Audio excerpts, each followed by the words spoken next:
All right, top of the day, beautiful people. Global purpose. Eat my set apart living mom. Tabitha, shalom, shalom. Beautiful people. Happy Friday, y'all.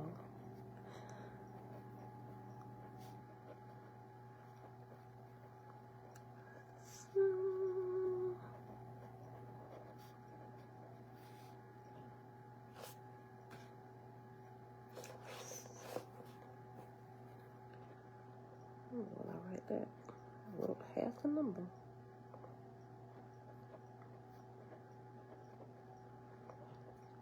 All right, beautiful people. Rita, shalom, say shalom, shalom. It is Friday, October the 28th, 2022, day 248 of year 4, reading through the books of the Law and the Prophets. Another 4-year consecutive count.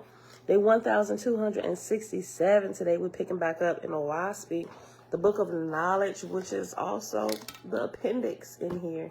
And we're picking back up in chapter 7, which is on page 761. Father, we thank you, and you are worthy of every breath. All right, y'all. I feel like I got an eyelash on my eye.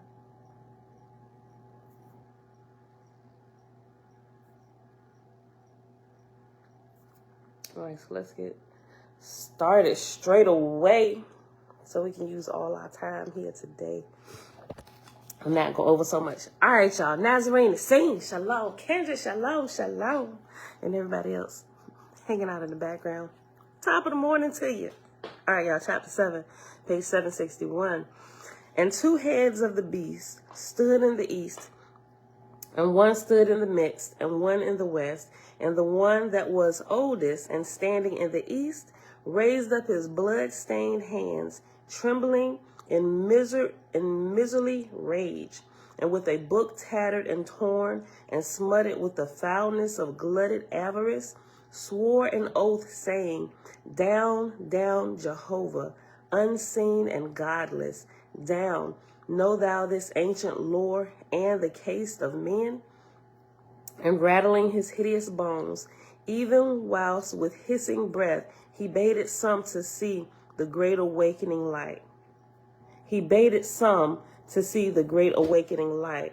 But swift and terrible, the head of the beast that stood to the east and south snorted loud, and with both hands black with clotted human blood, uplifted, cried out, Who art thou of the north and east that bellows out because thy tottering kingdom foresees its certain fall? Not only will I put Jehovah down, but thou too, miscreant, deceiver of men, know thou, O worthless Brahma, thy day is done. I, even I, great Buddha, will rule the world. None but I shall save mortal souls. Then with flashing sword raised high and hungry for deeds of war, the head of the beast turned and shot forth his poisonous breath till all the world was foul. But ere he one stroke made, the head of the beast in the midst of the cloud, and more polluted than all the rest, and deep marked with lust, turned around to survey the scene, as if disturbed in amorous gluttony. And he shouted loud, Hold, you dogs of ancient, only by me, Muhammad, shall man ascend to heaven. Behold my deeds of blood, by myself am I sworn. I will feast on your rotten carcasses and banish Jehovah from the earth. He raised himself upward, unwashed, and his head smoked with the fumes of mortal blood. He shook the mighty cloud of the beast far and near. But now horror arose fresh, for the head of the beast that lies to the west stretched up his horns, and silently at first, always the most to fear, he felt around for his sword, and on the other heads of the beast. Let me start the whole sentence over. Verse 6, page 761. But now horror arose fresh, for the head of the beast that lies to the west stretched up his horns, and silently at first, always the most severe, he felt around for his sword, and on the other heads of the beast contemplated as one that knoweth his own power. Then toward great Jehovah he looked approvingly, but full of well-planned deceit. Without more ado, he spake to the other three heads of the beast, saying, Think not I am come to send peace, but a sword. I come to set man at variance against his brother, and the daughter against her mother. Behold the millions I have slain. We all know who this is, right?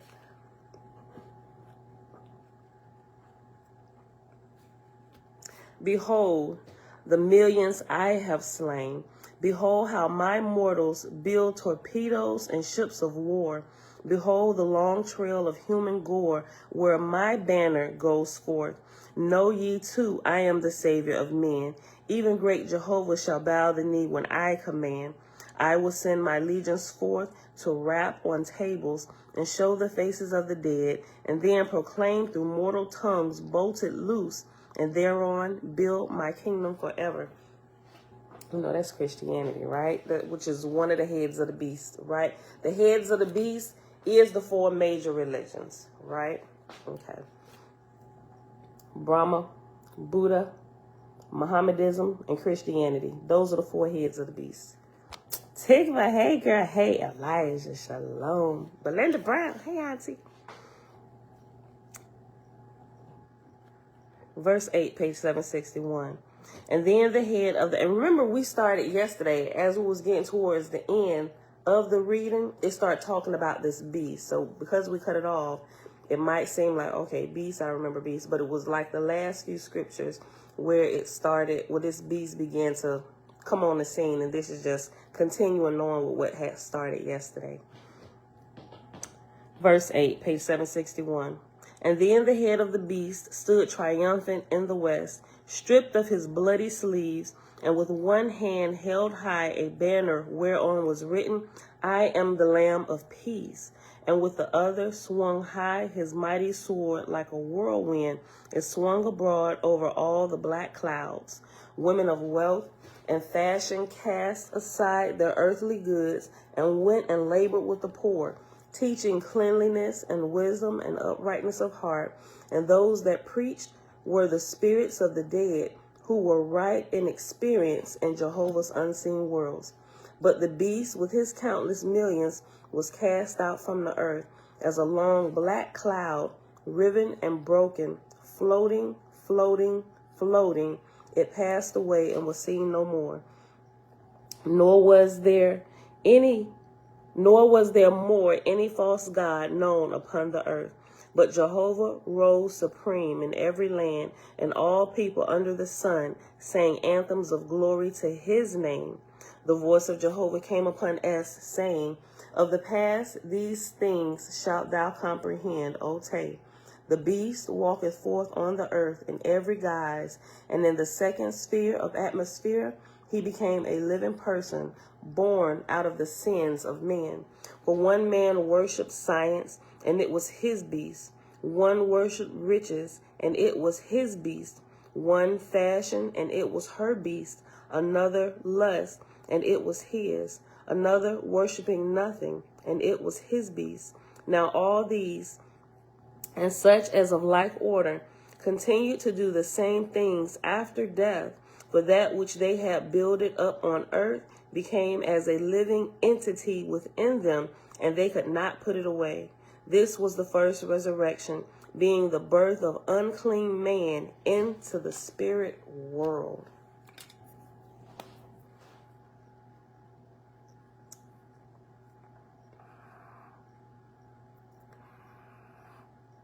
So yesterday it gave a bunch of examples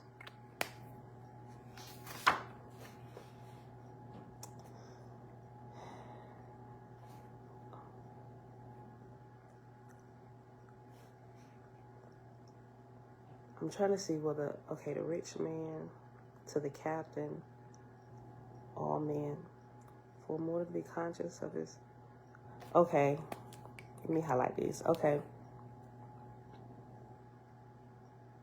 Okay, so first, like it would say, well, Well, shucks, start the whole chapter over.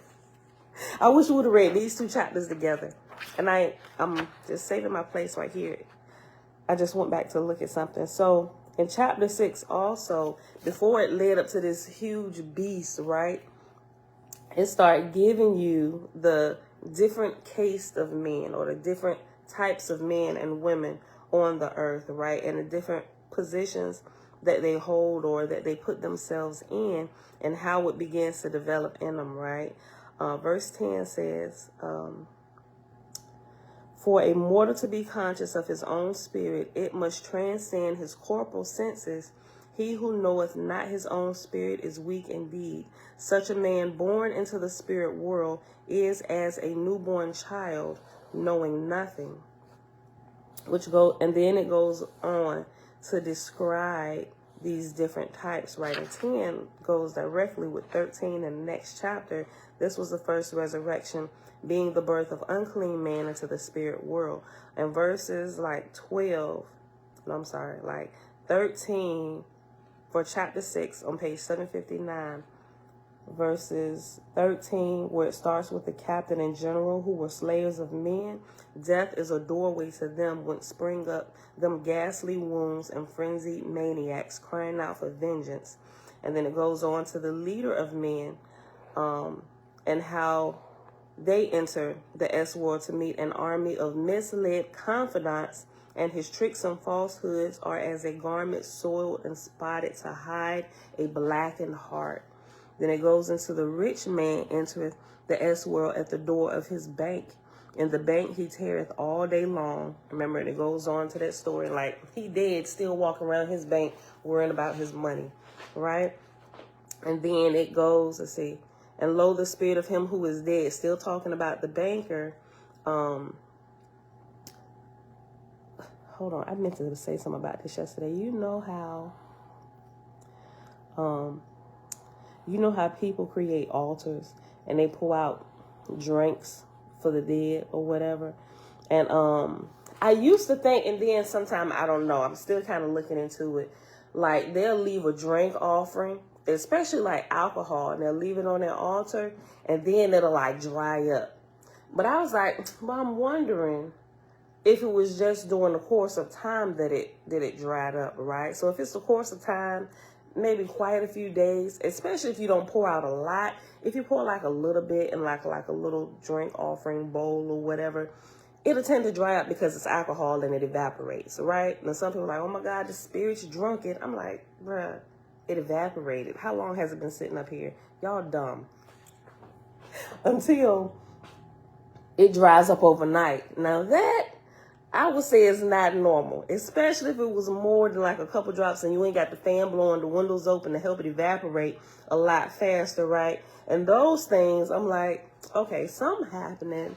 Either somebody walking past this altar, getting a little sip here, a little sip there, or if you like the only one in the house and this is happening, I would say there's some real supernatural goings-ons happening in your house, if you're telling us the truth, right? You know, but just looking at all of that, but this, yeah, but lo, the spirit of him who is dead sucketh out the spirit of the wine and leaveth him distracted still, right? So this is still under like the rich man, and it goes down a little bit further.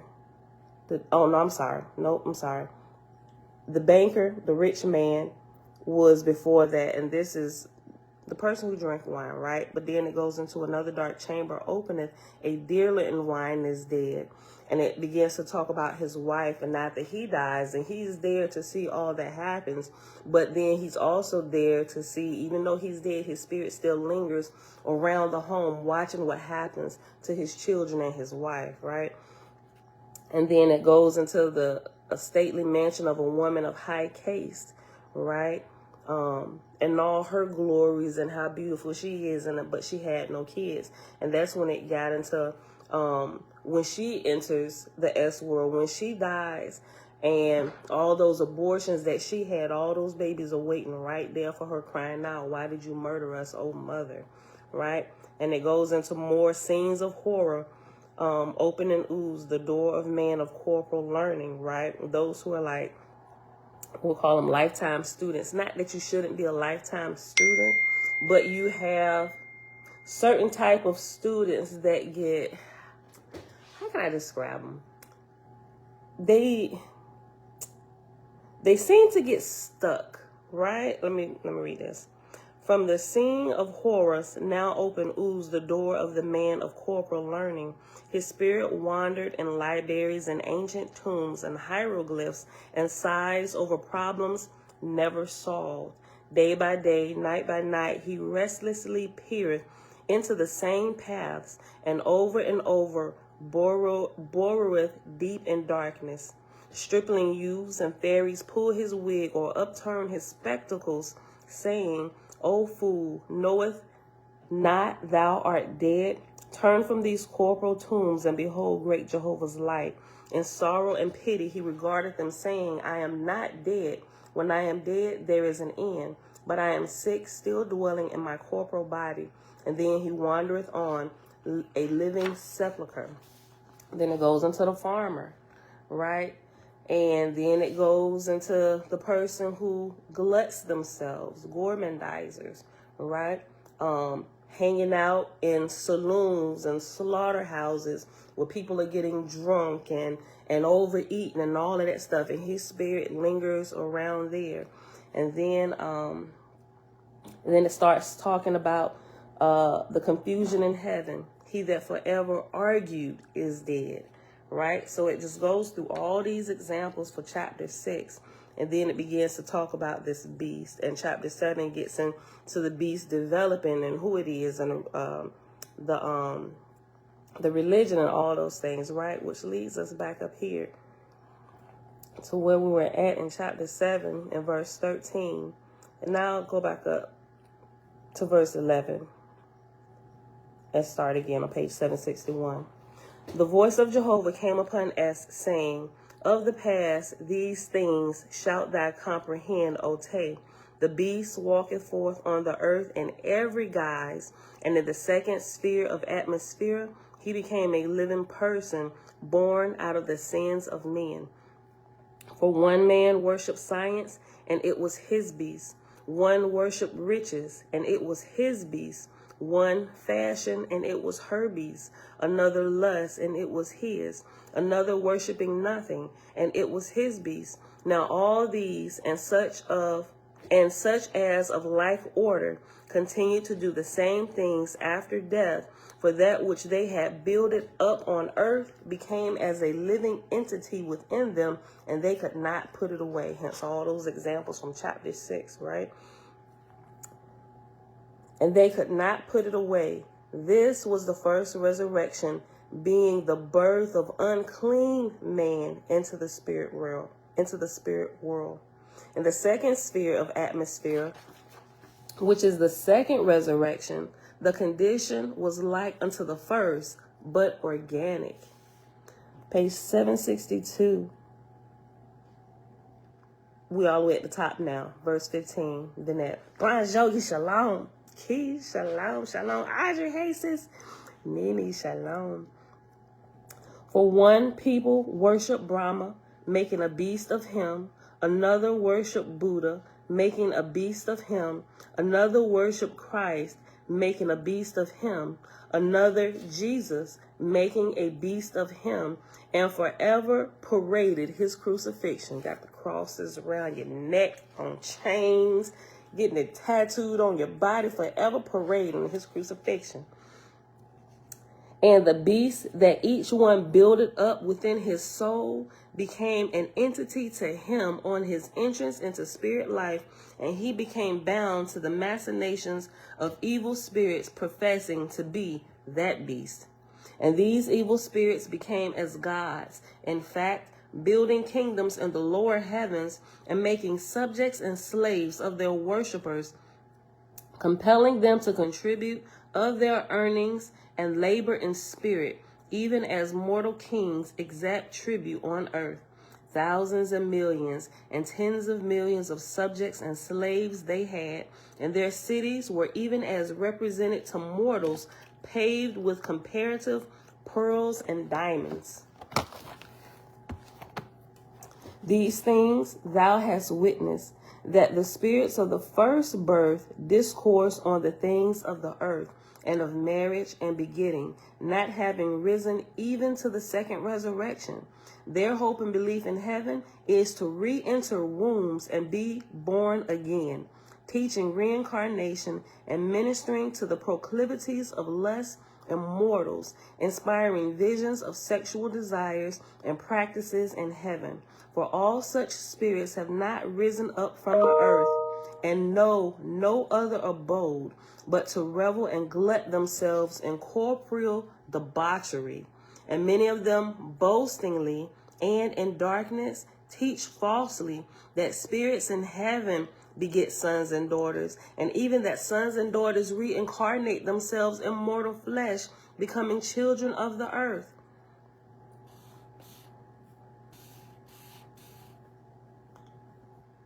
All such spirits shalt thou know by such teachings.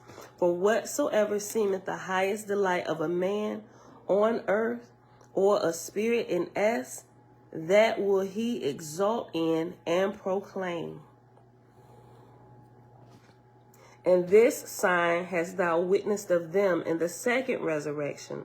They proclaim the beast they have made, whether it be an idol of Jesus or Christ, or Buddha or Muhammad or Brahma, and forever harp on him, knowing nothing higher. And he standeth as a figure of the beast, whereupon they hang their hopes of endless bliss. The rapture, constantly casting down the thrones before the feet of him who sits upon it. Sitting up there in heavenly bliss, holy, holy, holy is the Lord God Almighty, who was and is to come, all day long doing nothing but that. That sounds logical from the Christian standpoint based on what they teach you. But as you grow up a little bit, it's like, wait, it's all day long. Like, we're going to be done just sitting constantly. Just that. Like, we never going to get tired. Like, we don't have feelings up there like, shoot, I'm tired. How long we got to keep doing this? Holy, holy, holy.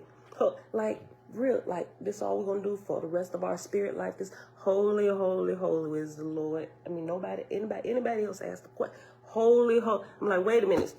Wait, we ain't supposed to. Holy. I'm just like, when you really start thinking about this, not that Creator isn't holy. He absolutely is, and everything about him. Matter of fact, my most affectionate name and adoration for him is the most holy. But some of these things we just don't seem to think about, and we just don't try to use good common sense with some of these things, right? I do cry, holy, holy, holy, but I'm moving and I'm growing in the process. Father, you know what? This is why you is the most holiest. Oh my gosh, thank you for that, right? But there's a process of development that's happening with me that causes my spirit to cry out, holy, holy, holy. Not because it's what we're supposed to be doing all day. Wow, who signed me up for this, right? There's a difference from me getting downloads and being taught, oh my gosh, my spirit just cries holy. Just because you're constantly developing me. And like, there is nothing else. It's like, I mean, I get that, but we got to keep it in its proper context, right? Not just, oh, this is, you made, no, my spirit, by growth and development and seeing who the Creator is with all that he put inside of me and around me, there is nothing that I can utter but holy. But I'm doing something in the process. I'm growing and I'm developing, right? Just something to ponder on. Listen, page 762. Let me go back to... Let me go at 21. This sign hath the Father given, that in... Hold on. Did I read this already?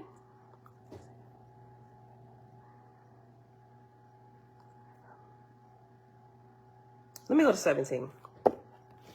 Because I got it. I think I just did this. Yeah, I think I just... Let me just go back to 17. Okay. All such spirits shalt thou know by such teachings. For whatsoever seemeth the highest delight of a man on earth, or a spirit in us, that will he exalt in and proclaim. And this sign hast thou witness of them in the second resurrection. They proclaim the beast they have made, whether it be an idol of Jesus or Christ, or Buddha or Muhammad, or Brahma, and forever harp on him, knowing nothing higher, and he standeth as a figure of the beast, whereupon they hang their hopes of endless bliss. By their preaching hast thou evidence of their places in heaven. Whosoever practiseth in them receiveth his inspiration from the selves of the beast he proclaimeth. Yet the second is higher than the first, for the first is isolated, and the spirit or mortal belonging to the first preaches and practices on his own account, being wholly for self. This sign hath the Father given, that in marriage man and woman becometh the first testimony before mortals, that can be abnegated without loss of self, experiencing a loss in fact. And this is the smallest possible number that can unite on earth or in heaven. Let the single man or the single woman stand, therefore, as a type of the lowest of the heavens, first resurrection, and let marriages stand as a type of the second resurrection, for those of the first are as individuals, but those of the second are as the beginning of association and the committing of one's self to the combination of many. Let me read that again. I definitely didn't go that far, but I had marked it for some reason. I think I was just talking and marking the whatchamacallits because I just kind of looked ahead, not realizing I forgot what I did just that quick. I was like, I know I didn't read that out loud yet. Okay, let's go back. Oh yeah, Tigma said, I wasn't laughing at that comment. I was laughing at what he said about the cast and throwing down the crowns and keep picking it back up. I would think so at Ema. Number one, Jesus is the Savior and Christ is Luamong playing God for Constantine. I think that's right? Because it mentions Jesus and Christ.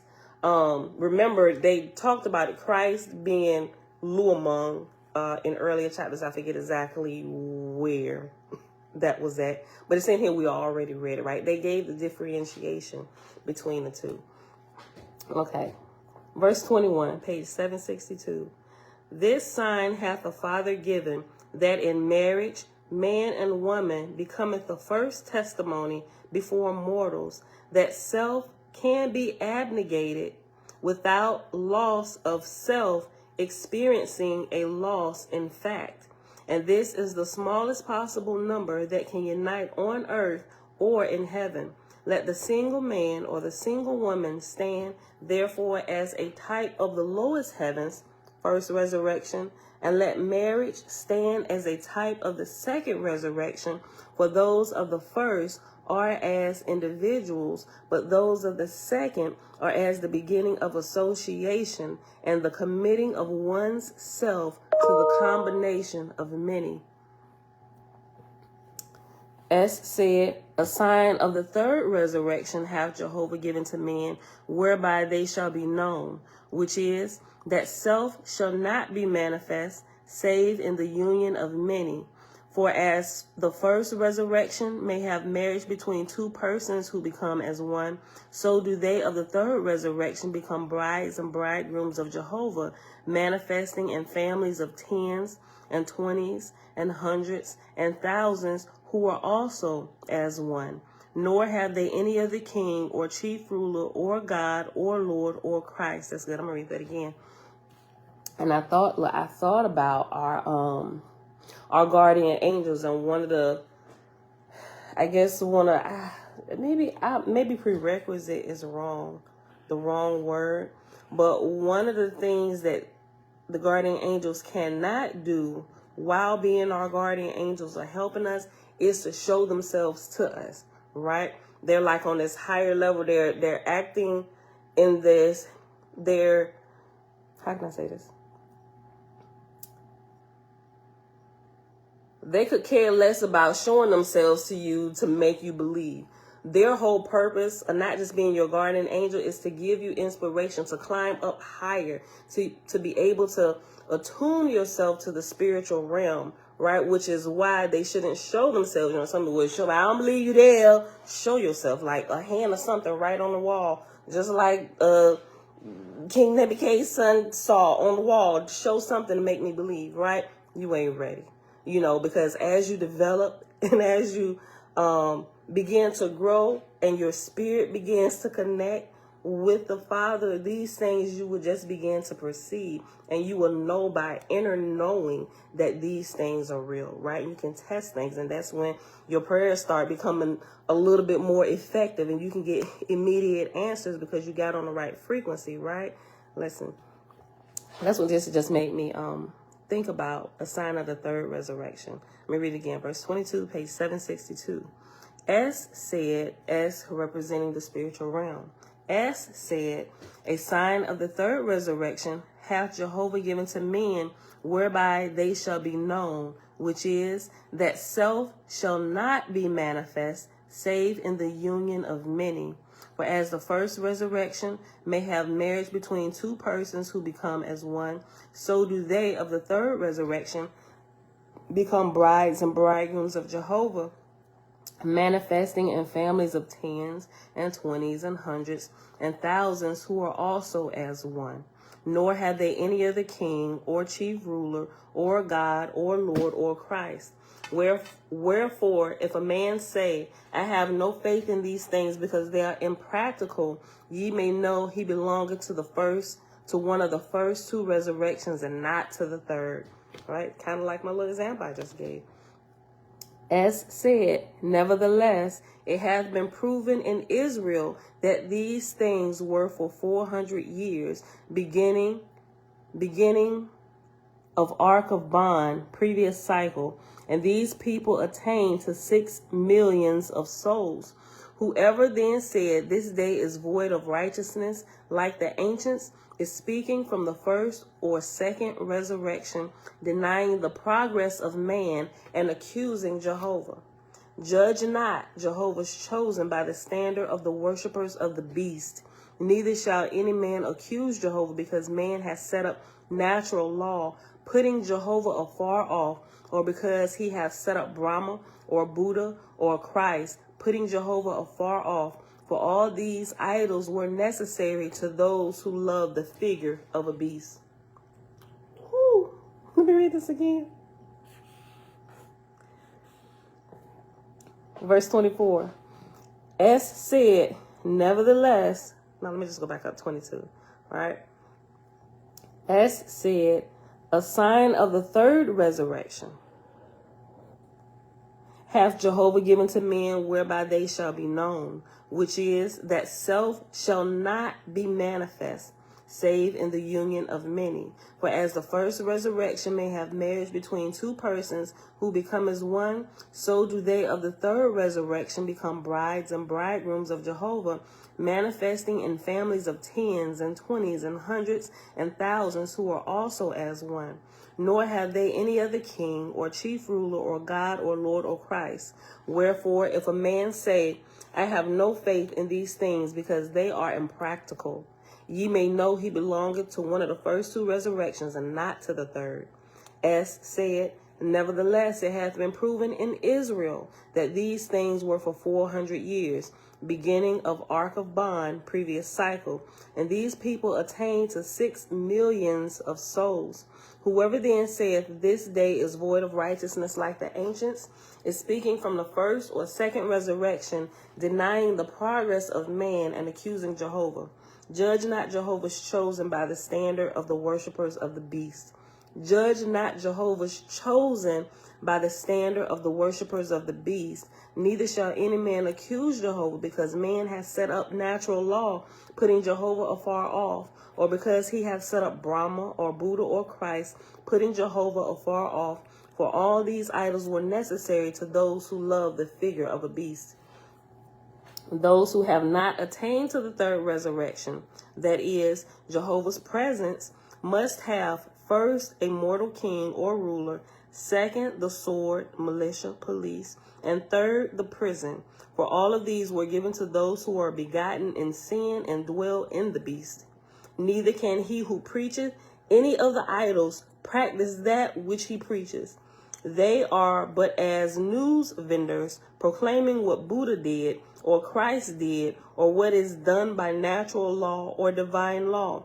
Their mission is to preach and not to practice, for the practice of righteousness is not possible to them. Ooh.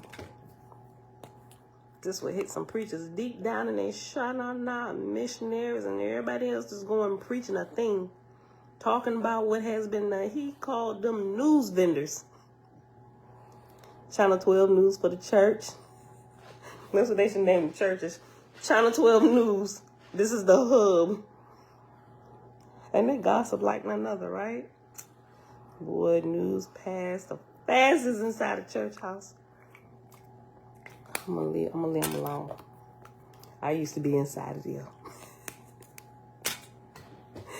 Verse 27. Verse 26.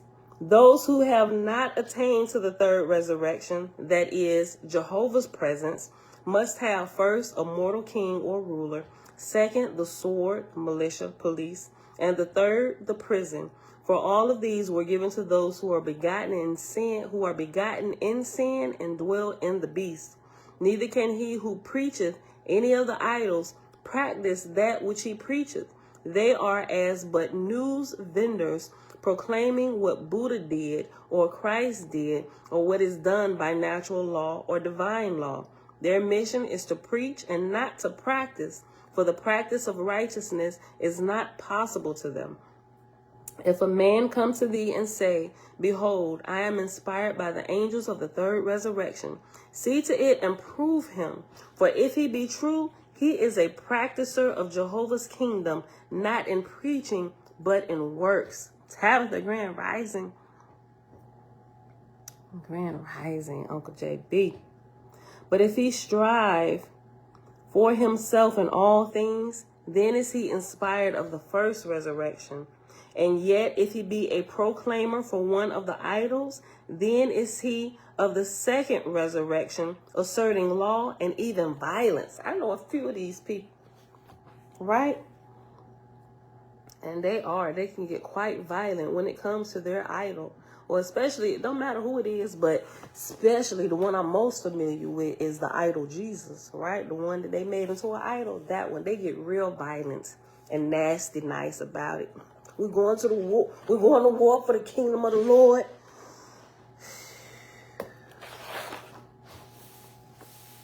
Dressing up in army fatigues and all this stuff. And anyway, after asserting law and even violence, is reference letter D, which is the last reference letter for this book. Go to the next page, 764. And D says, there is a degree of ambiguity in the text of Oahspe in reference to the terms second resurrection and third resurrection. To clarify, this verse is a reference to times past, as the book of knowledge had been a part of the book of being. While it is generally understood that the first resurrection consists of the disorganized Atmospherean heavens, the second resurrection heavens have been redefined over time. In the past, the second resurrection included all those who entered into organic associations where angels labor in concert for a common purpose, whether they were in heaven in concert with the true God of earth, or heavens maintaining their allegiance to any given prophet, savior, or false gods. The acceptance of an all person was not an initial requirement. It was from those second resurrection heavens that most false gods appeared. When the arrival of Cosmon, however, the policy and definition became narrower. At present, only those organic associations that embrace an all person are considered second resurrection. All other organic associations lacking such an acceptance are now considered only first resurrection. This is the reason for the apparent contradistinction between the verses in the book of Divinity, chapter 5, verses 10 through 11, and the book of Judgment, chapter 2, verse 26. The former refers to the past and the latter to the present. Third resurrection refers to two heavenly states. This term not only refers to the ethereal heavens that travel independently of the earth, but also those atmospheric heavens that both embrace the concept of an all-person and consist of those angels who have already advanced enough to qualify for entrance into the ethereal heavens. Such angels are only waiting for the time of the next day when that transition will be made available to them. Okay, go back. Verse 30, page 762.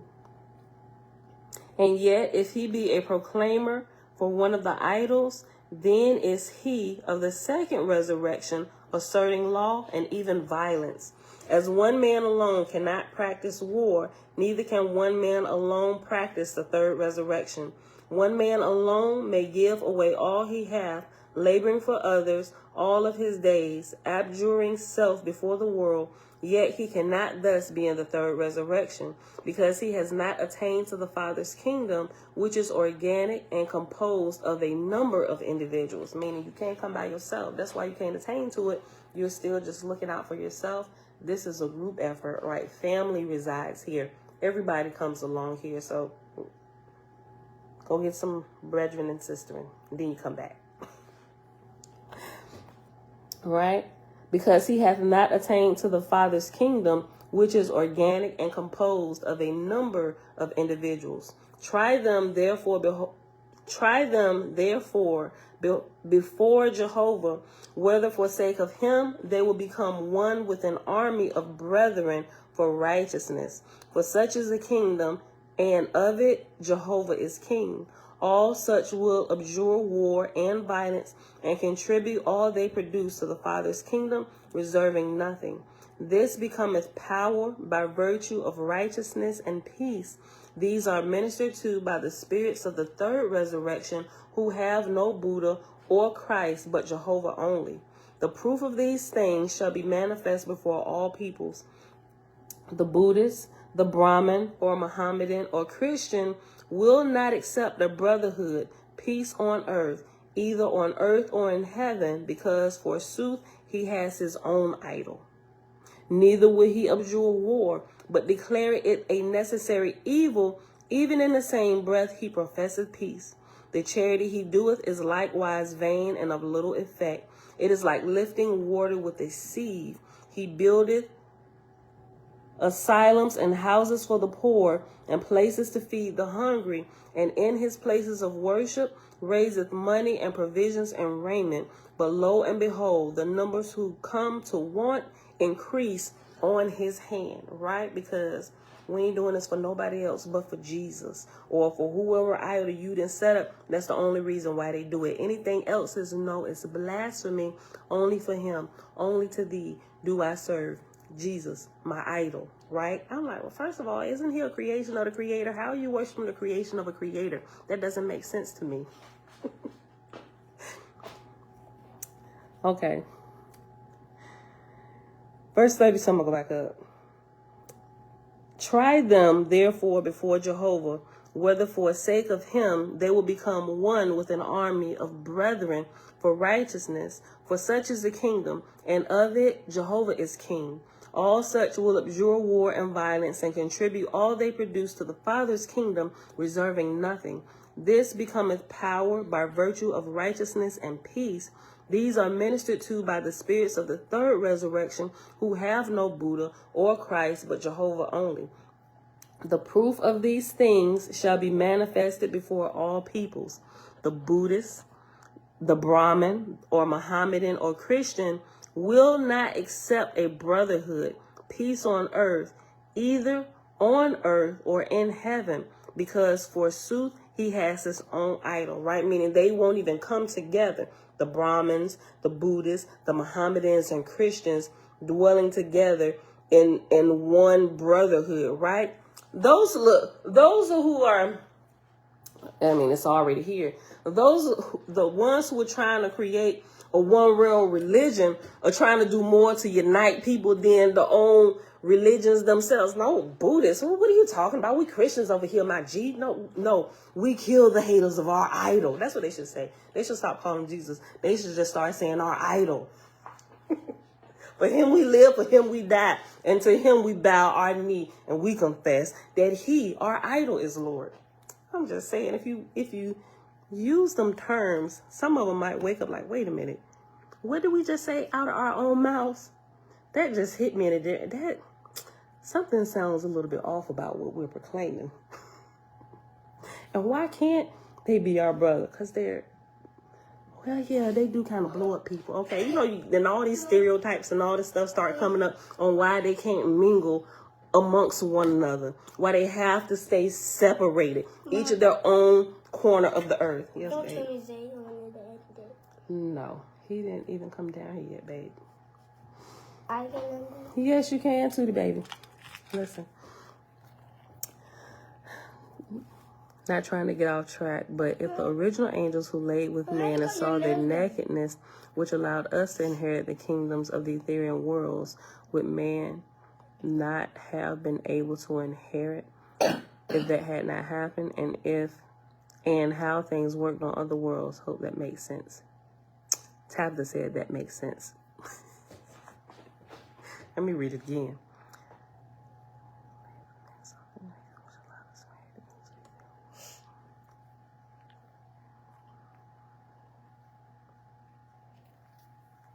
Oh, okay, I get it. It does make sense, right? It goes into that, right?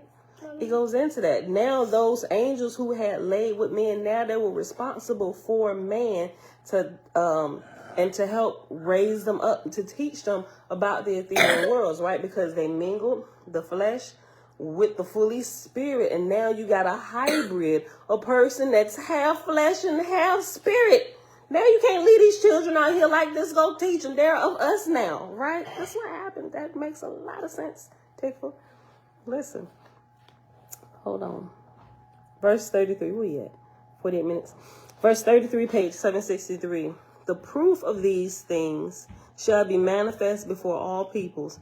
The Buddhist or Brahmin or Mohammedan or Christian will not accept a brotherhood, peace on earth, either on earth or in heaven, because forsooth he has his own idol.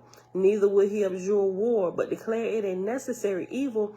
Even in the same breath he professeth peace. The charity he doeth is likewise vain and of little effect. It is like lifting water with a sieve. He buildeth asylums and houses for the poor, and places to feed the hungry, and in his places of worship raiseth money and provisions and raiment. But lo and behold, the numbers who come to want increase on his hands, right? Because they keep on doing this for the poor, and they're not actually raising them up. They just keep giving to them to fill all their needs, right? But they're doing nothing for the spirit of this man or this woman, causing them to be more of what they already are, right? That's why it just keeps increasing. And worse yet than these are such as belong to the first resurrection. They worship nothing and are without moral power before the world. Their charities are nothing. Education, nothing. And as for ideas of virtue, it is everyone for himself. Last chapter of this book, y'all. Chapter 8, or chapter VIII, page 763. Again, Jehovah spake through S, saying, the first resurrection in heaven have I made to inspire the first resurrection on earth. The second resurrection in heaven have I made to inspire the second resurrection on earth. The third resurrection in heaven have I made to inspire the third resurrection on earth. Like to like made I them. S said, what is funny to me is now I'm reading more of this like of like. And I was saying this a few days ago, like as I was reading through, it was just like coming to me. Now, I hadn't read ahead down here, not realizing it was using like, what did it say? Like to like made I them.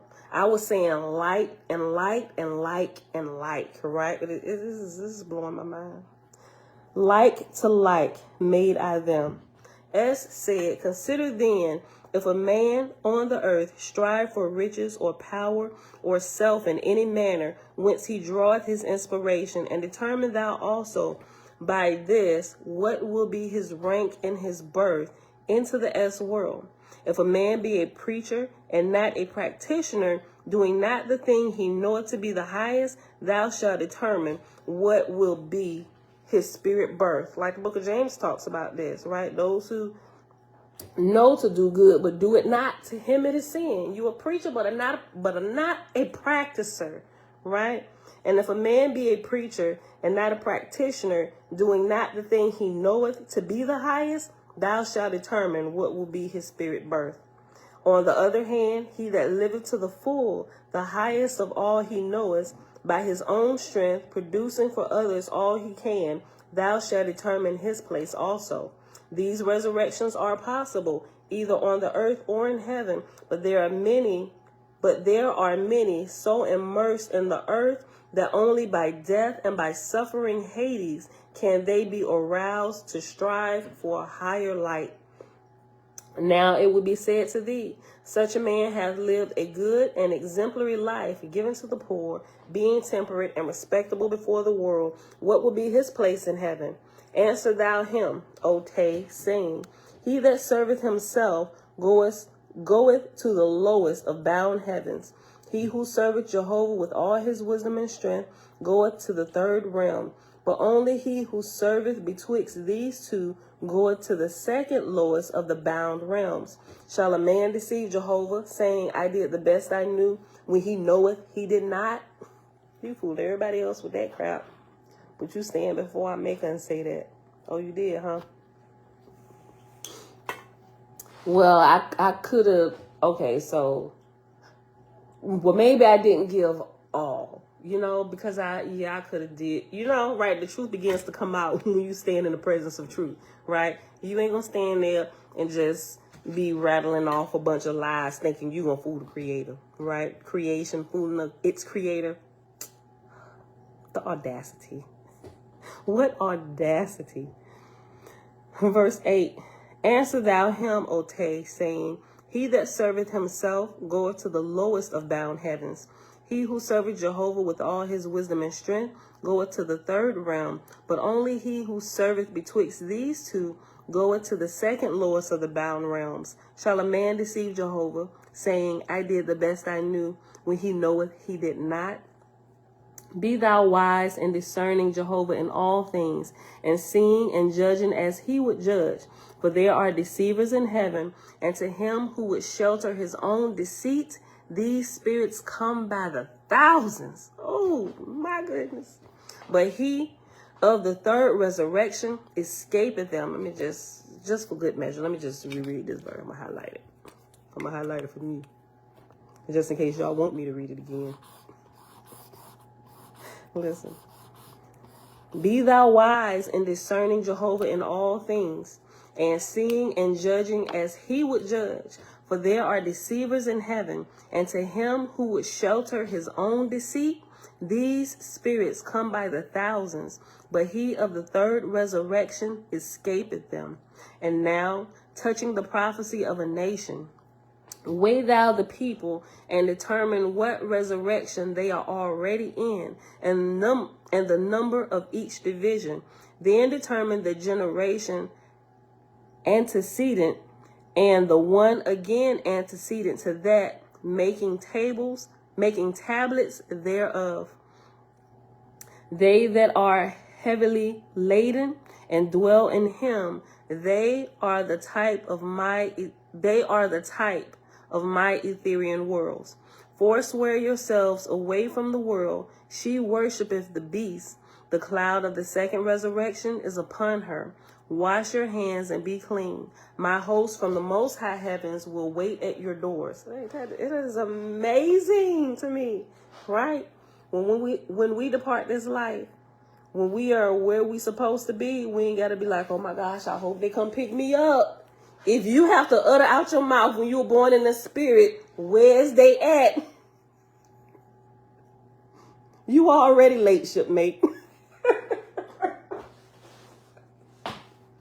Because when you leave, they would, if they was coming to pick you up, they would have been waiting there. Like, when you opened your eyes in the spirit, they already there. Would you, right, Shibru? Oops. You better start thinking about your life when you had your flesh. That's a good question, Tikva. One more question, all track. What happens to the fathers of these aborted babies? That is a good question. If I would use my understanding of what I currently know based on the scriptures in here that I remember about the babies and even the environment before the baby is even born with the father and the mother, I think there is never a time where they are. I'm thinking about some of these verses while I'm running them through my head. Based on my best guess of my highest light, based on all that I've read and heard so far in my experience, I would say that they are held accountable as well, but maybe not to the extent of actually aborting a child. Because there are some women who abort the babies and men are absolutely against it. I seen one video. Sissy in chapter 6 had all them babies waiting on her, but they need to get the pappy too. But listen, here's something I saw.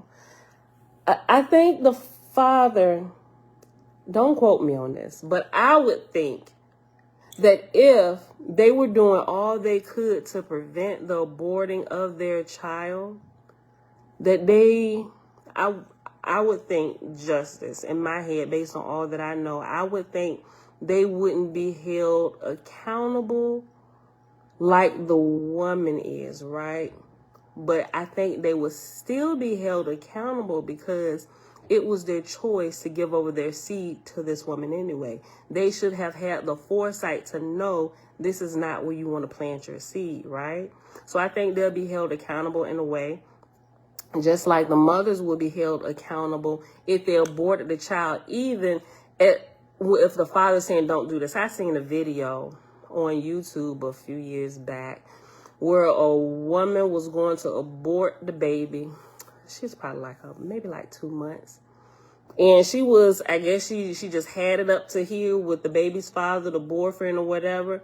But apparently, I don't know. The dude was in tears. He was outside of the abortion clinic, banging on the door, please don't let her kill my baby. It was hard to watch that video. It was really hard that a couple of the nurses came out and they was trying to comfort him because they had never seen anything like that. And it was well, there's nothing we can do. Literally, according to law, it's her body, it's her choice. And he was forget all of that. What about morals? This is a child. Please. I mean, it's they will be held. I don't know, y'all. The women definitely gonna be held accountable for that, because that's outright, but there are different cases where things happen, right? But I still think there is an accountability for the man, because you shouldn't just be out there spreading your seed everywhere, right? Like I said, men should have, and a lot of times they don't really think with this head, and sometimes even this head get the other head in trouble when they really should be operating out of their spirit. Had they been operating out of their spirit, they would have never given this woman an opportunity to carry their seed, right? And nobody would be in this predicament, right? So both are held accountable. From my highest light and my understanding of things, that's just what I believe. I don't think anybody gets off. From us, we would think that it's all the woman's fault. But from a higher light, looking from the top down, the carrier of the seed determine where you're going to plant the seed. You control that, right? Though, not that the woman is any less responsible, but the sower of the seed determines where he would like his harvest to be harvest of that, what we want to see, right? Am I wrong? But yeah, it was really, really sad, right? It was really, really hard to watch because I had never seen, that was like my first time. And I understand men love their children, and some seem like they love them more than the mothers do. But I had never seen something like that where the man is actually crying, because most women like, I don't care, make my life easier. I'm just like, what? I'm constantly shocked anew every day by some of this stuff. What if they were married and she did it behind his back? I still want to say the same thing. Men should know who they are marrying. And if that's just me, you know? Like, seriously. And I tend to try to look at it from the father's perspective and how the father would look at it. You're like, well, okay. Well, you weren't even listening to me in the first place when I told you it ain't time for you to get married, or she need to develop a little bit more, or he needs to develop a little bit more. And we all get those warnings. And we just try to call these red flags blue. No, that was a blue. What are you talking about, red flag? It was blue. Oh, it was green. Meaning giving me to go ahead. You having dreams and everything. And it's like, when stuff like this happens, it's like, oh, well, what happened? Well, we could foresee that something happened because you were hard-headed way back here down the road. Let's not forget about this. Because every choice back here led us up to this moment. Mommy, what is this? It's a scratch pad, Tootie. I'm worried about this. It's a cleaner pan, Pooh. No, those are just my thoughts. But I'm sure there are cases, though. There are cases where women change and just like completely throws the husband or the wife off, right? None of us can, all of us are shocked sometime at the behavior of our partners. Like, how could we have like not seen that? But if we want to be honest about things, right? If we're not so caught up in our, and this is just from my personal experience, just being married, right? Because sometimes I'll be a little transparent here. Sometimes it's like, oh, why he acting like that? And it's like, oh, you doing the most. I'm going to just kind of sum stuff up without, putting too much of my business out in the street, right? Some things should be, like, not discussed with the whole world. But just giving you an example. But as I sit back and think about some of these things, there were some things that I did or didn't do in the beginning because I was completely worried about myself, not thinking about us as a whole, which led to some of these decisions that some spouses feel like they were pushed into a corner to make. And then they blame you for it, and vice versa. But if we sit there and we be honest about it, and we really think about this every step of the way, let's get rid of the amnesia. Let's really go back to the root cause of all this stuff, because there's always a root cause. And a lot of times, if you've been together for a while, even before you got married, some of these issues probably stem from the time before we said I do, right? We never solved these issues back then. And a lot of times people think, oh, when we get married, things are changing. That absolutely doesn't happen. It makes the weight of things a whole lot worse. And now you're walking around, there's 14 elephants in your house, and you can't even fit in your own house for all the problems and the elephants that's taking up all the space.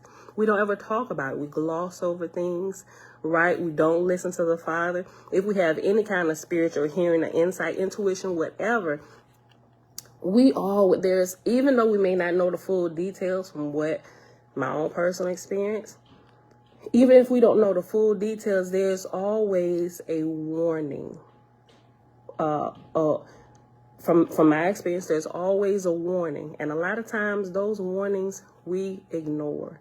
Right, we just brush it off, but we know we know them when we get them, men and women. We really do. Can't nobody sit here and lie to me and tell me that you just completely missed it. And if you did completely miss it, it's because you were so wrapped up in yourself or whatever it is, not paying attention and not watching the thermometer of your own home. And can't nobody lie about that. Like, say if you've been married, nobody can lie about that. From the outside looking in, well, cut them a little slack. When you get married, you know exactly what I'm talking about. Just like standing before the Father. Well, I did everything. Did you really do everything? okay, so maybe this one time I could, yeah. So now it's okay. Let's talk about that. That's what we've been trying to get to all this time before we even got here, right?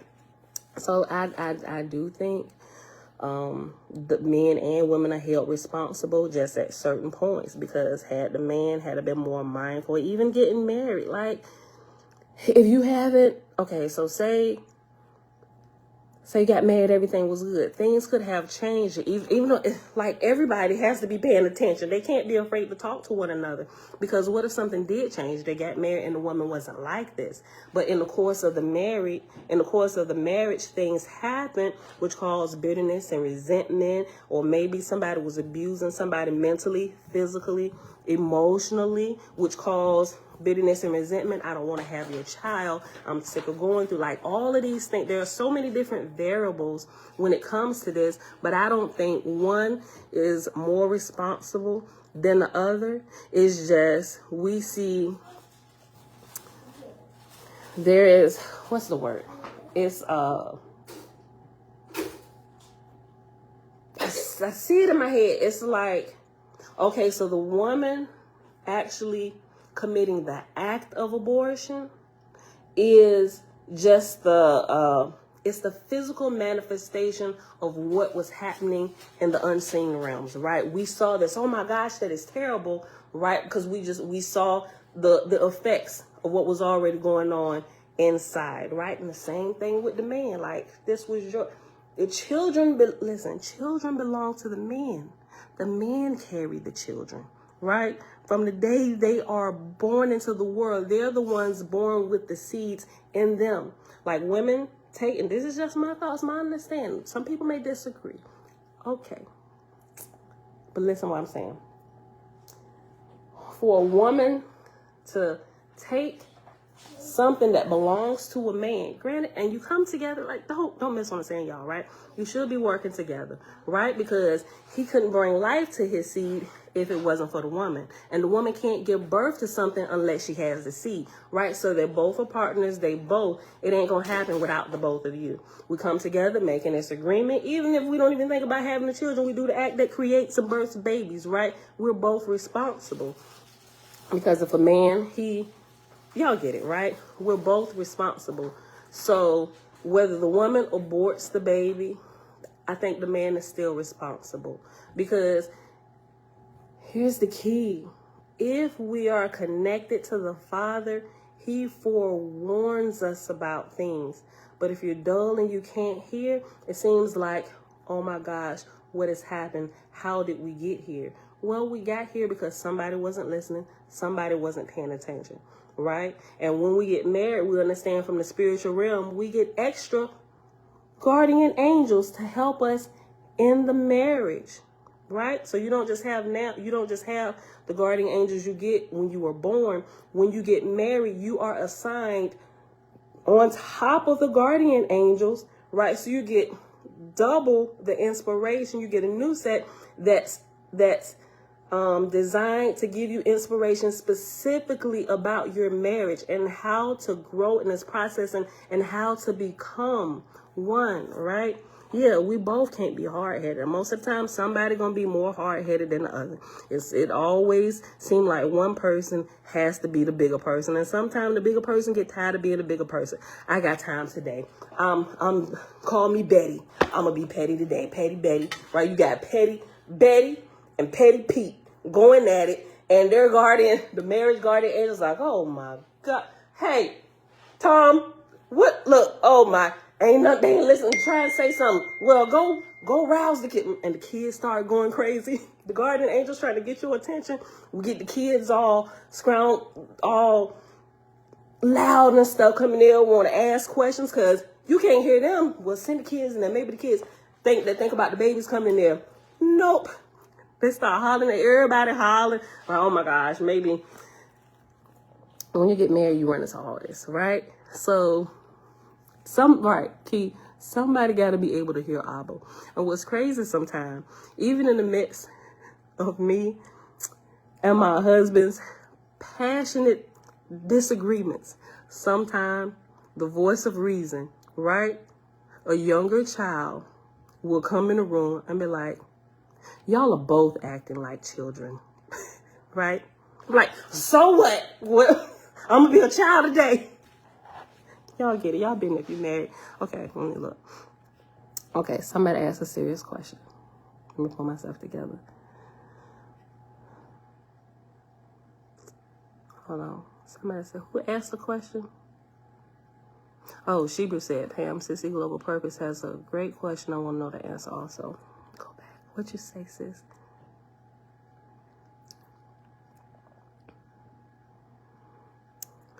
You said the generations of pain caused by physical and emotion abandonment from fathers. Hold on, that didn't seem like a question. Oh, what about the fathers who abandoned their children?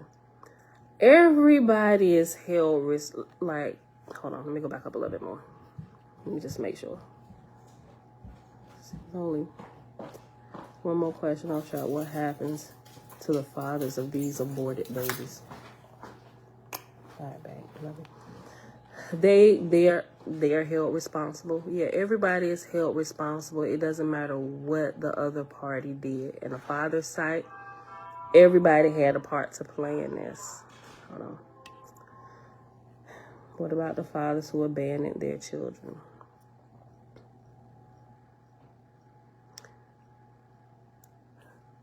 So let me just be clear.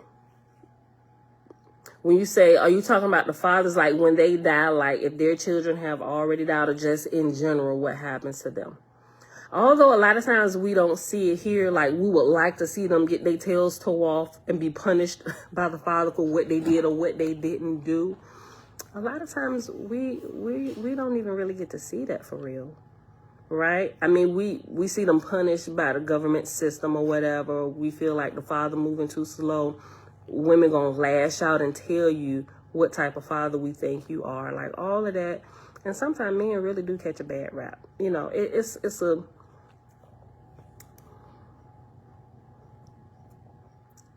some unaware, some urge it. Yeah, it's just, what about the men who never knew about the pregnancy?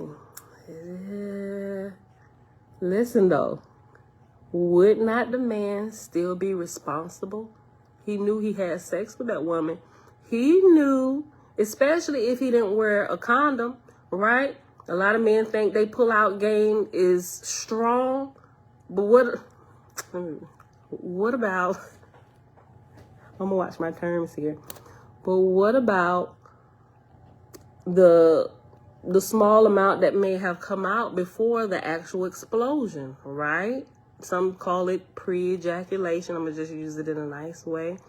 But aren't they still responsible even if they didn't know about the pregnancy? You knew you had sex with this woman. There's a possibility it wasn't protected, right? So that's the way I look at things. But you knew you had sex with this woman. There was a possibility. It wasn't protected. You know you're not sterile. Maybe you don't know if you can or can't have babies. Well, it never happened before. I thought I was sterile. Well, let's get a paternity test. You are 99, because they ain't gonna say 100%, right? You are 99.9, even if 95, right? Anywhere in the night. Listen, if it's over 50%, you the pappy. Use the pappy, right? That's my thoughts, right?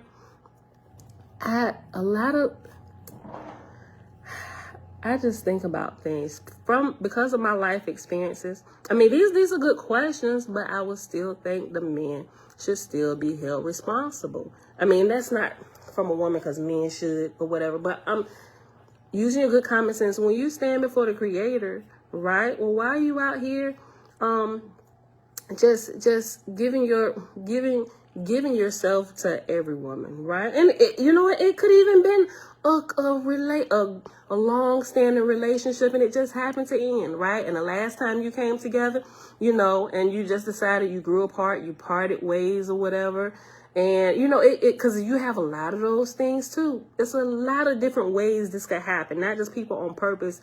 It could have been like a relationship, and you just kind of grew apart, however you want to term it, right? And the woman was pregnant and she felt some type of way, or she just decided not to tell you, already apart, or maybe she wanted to tell you, but maybe you had already found somebody new and you got married and she didn't want to disrupt your family or whatever, and she just decided to keep it to herself, and she never told you. Like, you got all these different things. But I still would think, listen, if the man has any kind of, and sometimes they don't think about it, right? But those who, like it, if your spirit is in line with the Father, even if you didn't know, you should know at some point in time. Like, you should be having some kind of dreams. The Father should be trying to get your attention. Hey, son, there is some unfinished business. You might want to go look at this, because I've seen it happen that way. So anything other than that, it seems like excuses that people try to make to me, right? Because I've seen it. Well, how come the woman never told them, but they just had a feeling that they needed to get back in touch for whatever reason, they followed that through, right? And they found out, oh my gosh, why didn't you tell me I had a child? That's just the way I look at things.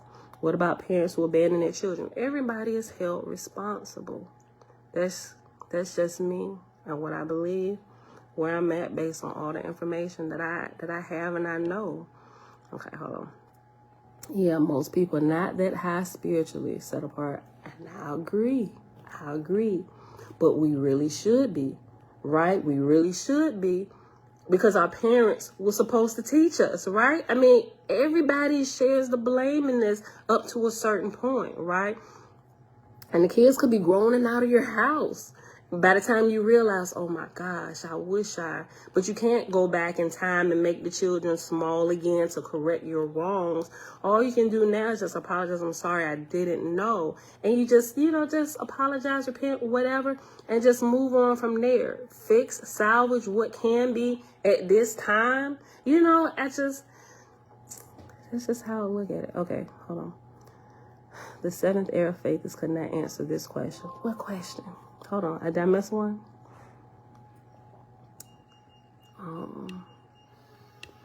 Most people not that high spiritually. Things set apart many times. We're confused about that topic.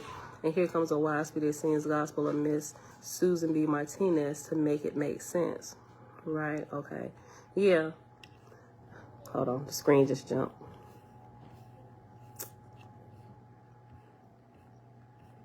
Hold on.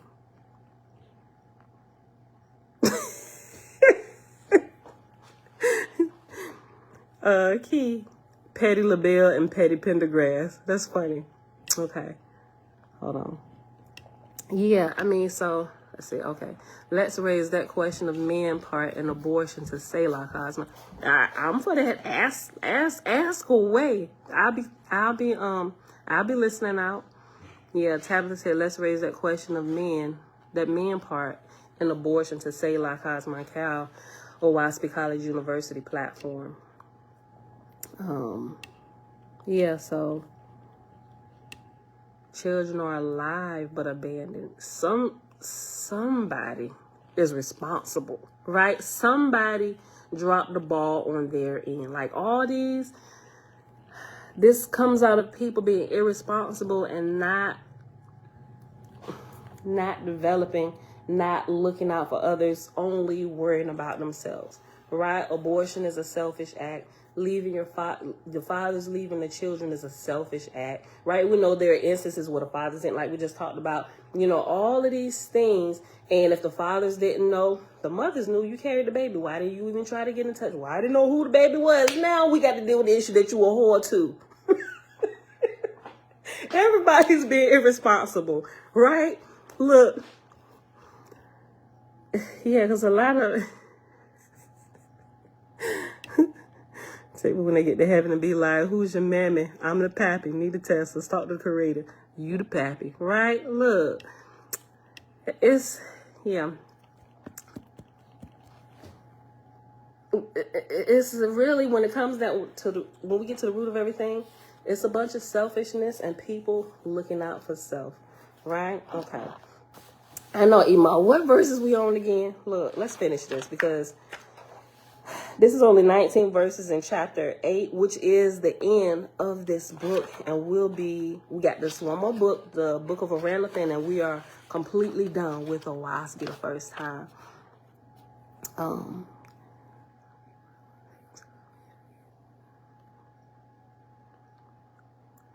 Look at how life began on earth through Oahspe. There is no such thing as born out of wedlock.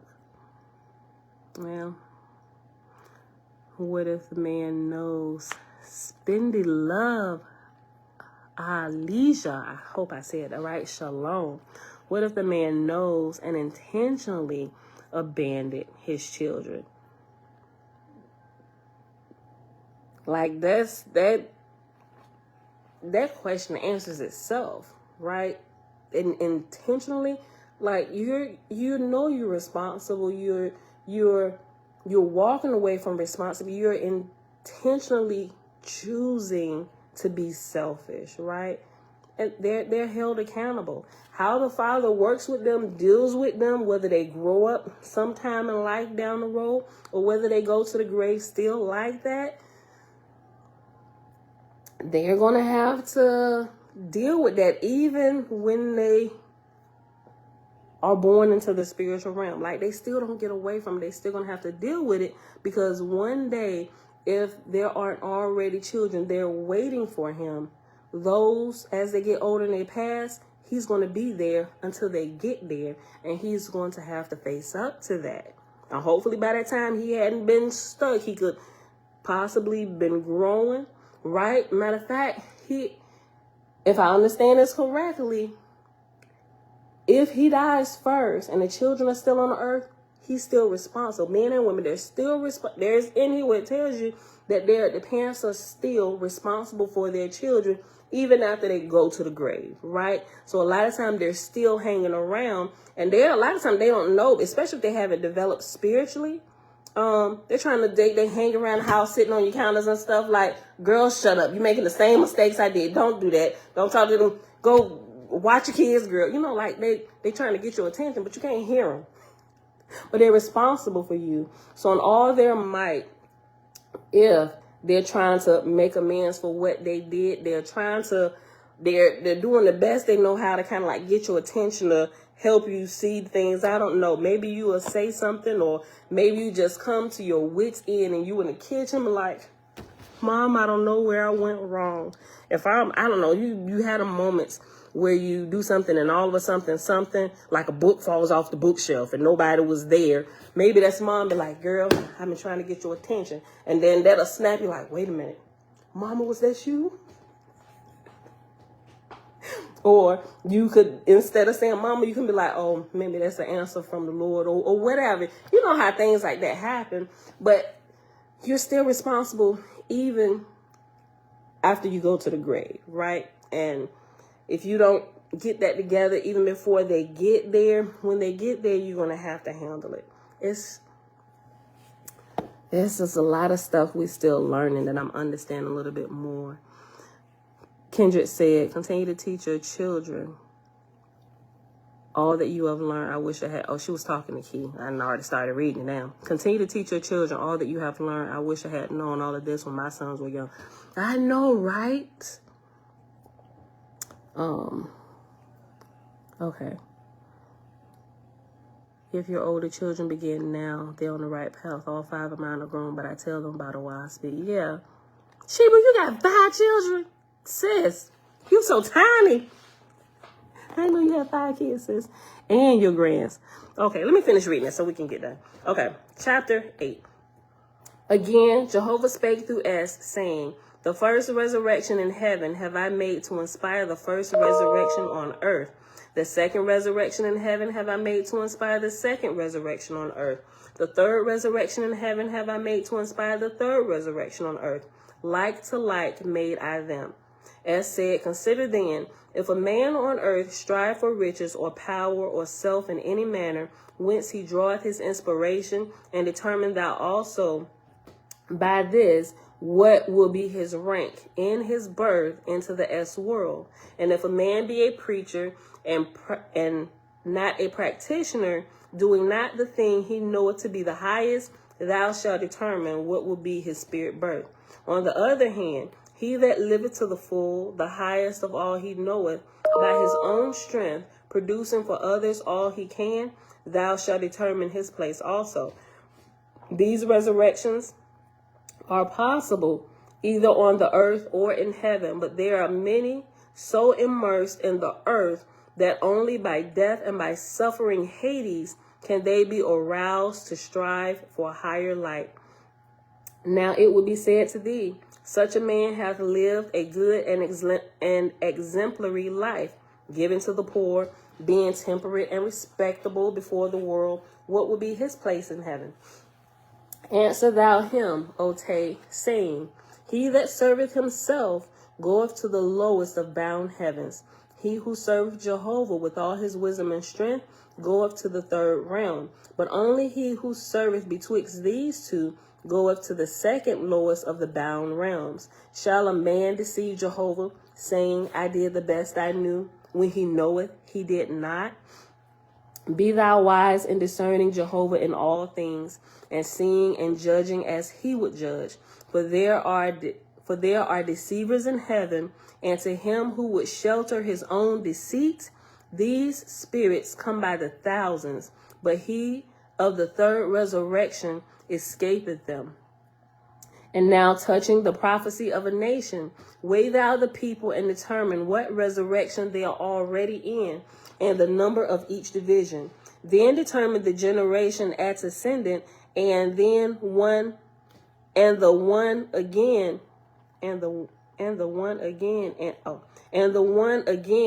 antecedent to that, making tablets thereof. They that are heavily laden and dwell in him, they are the type of my Ethereal worlds. Forswear yourselves away from the world. She worshipeth the beast. The cloud of the second resurrection is upon her. Wash your hands and be clean. My hosts from the most high heavens wait at your doors. And that's where we paused at before we just got off to talking for the last 30 minutes, right? We was talking about if you ain't where y'all at, you already late, shipmate. Listen, that's what we paused at. Verse 13, page 763. Behold, the spirits of darkness and of lies and deception have knocked, and ye open unto them. And now Tay looked abroad over the nations, and he said, what of the emperor, the queen, the king, and the lords of the land? As said, weigh thou them, O man, they and their peoples under them, and enumerate them according to the tablets, and thou shalt foretell the times that are set for them. As they were built up by the sword, they shall fall by the sword. As they stand by the strength of their standing armies, even by standing armies shall they be cut down. By the sword shall Christ destroy Muhammad and Brahma and Buddha, but he shall come again against Confucius and fall. Then shall Christ destroy himself, for as his followers will have cast him out of Rome, he will have no abiding place on the earth. And all of us here, we done already cast him out, right? Our other brethren and sisterin is waking up to the lie and farce of it all. We should only be worshiping the Creator and not the creation of a creator. Jesus is a creation of the Creator, technically a creation of man, but there was a real person, but who y'all worshiping is a creation of the Creator who created it. By the sword shall Christ destroy Muhammad and Brahma and Buddha, but he shall come against Confucius and fall. Then shall Christ destroy himself, for as his followers will have cast him out of Rome, he will have no abiding place on the earth. Search thou the road of Vishnu and Etal and Ram and Osiris, for all the idols of heaven run the same course, as thou shalt prove in Oahspe, nor is there help for any of them. Jehovah is omnipotent over all, is omnipotent. Jehovah is omnipotent over all. He sendeth all gods and saviors. By his almighty command came they. They are books he bestowed upon the generations of man. But when they are of no more use to man, behold, he taketh them away and giveth instead that which is suited to the progress of the world. Be wise and remember thy Creator all the days of thy life. Be thou one with him, and thou shalt live forever. And that, my beautiful people, is the end of the book of knowledge. This is really, really good.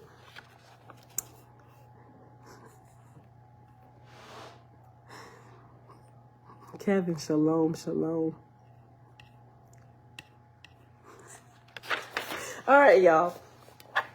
This is where we pause at today. I'm going to put my page number 764. Tomorrow, Saturday. This is only 5 short chapters. Each chapter is pretty short. Well, they're averaging about 25 verses. 24, 25 verses. The last chapter, 17 verses. But it's possible we could finish it all tomorrow. And it's possible we may not and go into Sunday. But I don't see us going past Sunday. So I'm thinking we're going to start Oahspe over on Monday. But don't quote me. We'll see. Right? Because this is only, it's 2 pages, but it's for 1, 2, 3, 4. It's 4 pages. It's possible we could read it all tomorrow. And if we do, we're going to start Sunday. But we'll know by the end of the day tomorrow, right? And I'll post tomorrow what day. Because I know for certain tomorrow whether we're going to start Oahspe over on Sunday or on Monday, right? Monday will be 6:15 a.m. If we start over Sunday, then it'll be Sunday. Well, no, you're right. Listen, I had to think about my math because the weekend times will stay the same, right? Because it's the weekend, and I'm not normally working on the weekend, right? So the weekend times will stay 7:30. 7:30.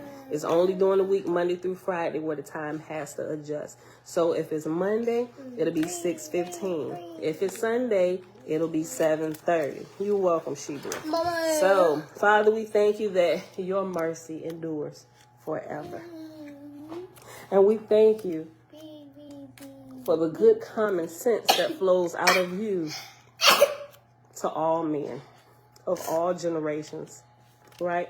But it's incumbent upon us to take that common sense and apply it to our life and not just be a preacher of it, but a practitioner of it, right, y'all? All right, y'all. So it is Friday, October 28th, 2022, day 248 of year 4, reading through the books of the law and the prophets, and of the 4-year consecutive day count, day 1267. We finished reading in Oahspe, the book of knowledge. We started on page 761 and we ended on page 764, and that was chapters 7 through 8. All right, beautiful people, that is it for today. I love y'all, and I don't really think there's any more questions. Thank you, Tabitha, BC. Shalom, shalom. All right, y'all. I don't think any more questions. We kind of went through everything. You're sitting on my hand. I think. Yeah. All right. I took my whole hand out. I just saw your comment. I got 5 kids, 8 grands. Wow, I only got 3. She said, I got 5 kids, 8 grands. I'm the little old lady in the shoe, but I know what to do. All right, y'all. That's it. I love y'all. I'll see y'all back here tomorrow morning. Bella, Shibu said, hey. Hey. I see y'all back here tomorrow morning, bright and early, 7:30 a.m. Eastern Standard Time. Please. Go ahead, Tootie. Take us out of here.